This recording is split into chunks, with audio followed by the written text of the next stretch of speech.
ఇంటికి తాళం పడిందా కన్నం పడుద్ది. ఇప్పుడు తెలుగు రాష్ట్రాల్లో ఎక్కడ చూసినా ఇలాంటి ఘటనలే దర్శనమిస్తున్నాయి. తాళం వేసి ఉన్న ఇళ్లను టార్గెట్ చేస్తున్నారు దొంగలు.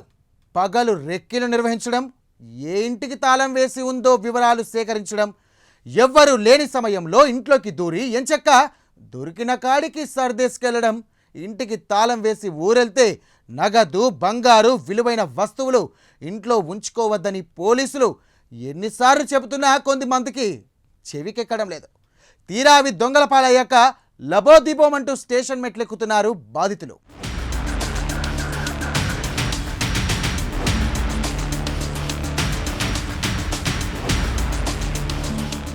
అనంతపురం జిల్లా గుత్తి మండలం లచ్చానుపల్లిలో మజ్జిగ రమేష్ అనే వ్యక్తి తన కుటుంబంతో కలిసి నివసిస్తున్నాడు. రమేష్ గుత్తిలో రైల్వే ఉద్యోగిగా విధులు నిర్వర్తిస్తున్నాడు. అతని కుటుంబ సభ్యులు ఊరెళ్లడంతో రమేష్ ఇంటికి తాళాలు వేసి ఉద్యోగానికి వెళ్లాడు. గ్రామంలో ప్రతిరోజు ఖాళీ వాటర్ బాటిల్స్, పేపర్లు ఏరుకునే ఇద్దరు వ్యక్తులు రమేష్ ఇంటికి తాళం వేసి ఉన్న విషయాన్ని గమనించారు. ఎవ్వరు లేనిది గమనించి ఇంటి తాళాలు పగలగొట్టి ఇంట్లో ఉన్న 3 తులాల బంగారు ఆభరణాలు దోచుకెళ్లారు. అయితే ఆ ఇంటి సమీపంలో కొంతమంది ప్రతిరోజు క్రికెట్ ఆడుతుంటారు. రమేష్ ఇంటి తలుపులు తెరిచి ఉండడాన్ని వారు గమనించారు.